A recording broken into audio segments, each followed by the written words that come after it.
When we look at the physical world, a table, a mountain, a machine, we naturally assume an object's identity comes straight from the ingredients it's made of. Take a single handful of carbon atoms. They have a specific mass, specific chemical properties, and obey the exact same laws of physics no matter where they are. Arrange those carbon atoms one way and you get graphite. It is soft, flakes off in dark layers, and conducts electricity. This diagram compares the geometric bonding structures of those two materials. Carbon arranged in flat layered sheets gives you graphite.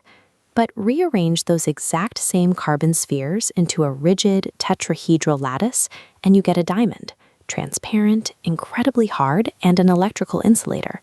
Reality ignores the ingredient list. It reads the architecture.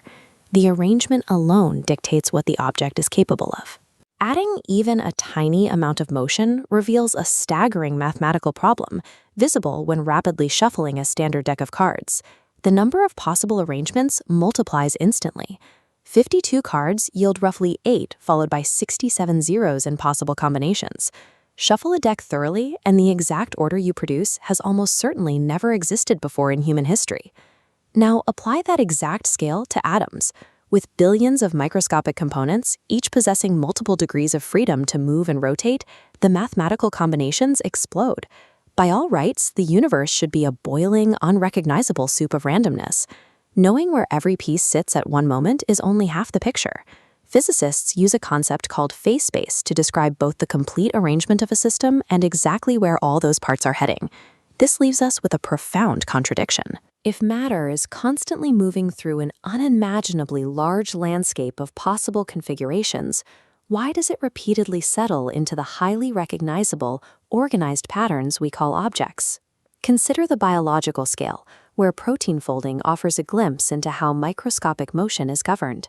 Proteins are chains of amino acids that must fold into specific shapes to keep us alive. Because they have so many flexible joints, the number of geometric shapes a single protein could form is astronomical. If it had to randomly test every possible arrangement to find the right one, folding a single molecule would take longer than the current age of the universe. This 3D diagram shows a folding funnel.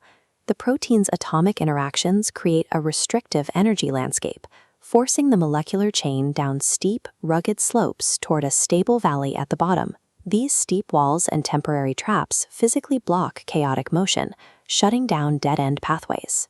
Reality actively sculpts possibility. The universe does not explore all options equally. Physical constraints forcefully bias the search toward specific outcomes. This sculpting happens on macroscopic scales as well. Imagine releasing a single spray of perfume into the corner of an empty room. The scent quickly disperses. The molecules don't do this because nature magically desires disorder.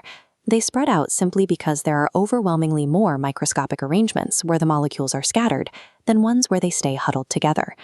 The physicist Ludwig Boltzmann formally captured this relationship mathematically. He showed that the macroscopic outcomes we observe are dictated by the raw number of microstates.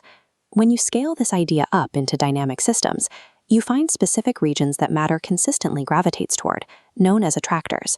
An attractor is not a frozen structure. It is a repeating pattern of behavior. Even as the individual parts keep moving, the underlying dynamics drag the whole system back to that favored state. Perfect stability is an illusion. What we perceive as a solid, enduring thing is actually a kinetic configuration that the laws of physics stubbornly keep returning to. These same principles apply to the mechanics of a living cell or a human brain.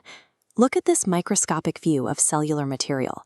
The water, the lipids, and the individual atoms inside a living boundary are continuously flushing out and replacing themselves with new material from the environment. If the physical ingredients carrying our memories and defining our identity continuously vanish, how do we remain ourselves over decades? The information survives because it is held in the ongoing organization of the system, not permanently attached to one fleeting set of pieces. Persistence belongs to the pattern of motion. Biology functions precisely because an organized configuration can maintain its architecture long after the original matter has moved on. Think of the physical universe like a game of chess currently in progress. Knowing the exact coordinate of every piece on the board right now gives you a snapshot, but that snapshot is useless if you don't understand the rules dictating what legal moves are permitted next. Reality is not a museum of frozen objects. It is a landscape of configurations constantly changing under constraint. Most unimaginable combinations of atoms instantly fall apart. The structures that survive the sorting process to become matter, machines, and life do so because they are possibility heavily filtered by physics. To understand reality, we have to stop looking at static objects and asking what they are made of. The real question is what motion their arrangement allows next.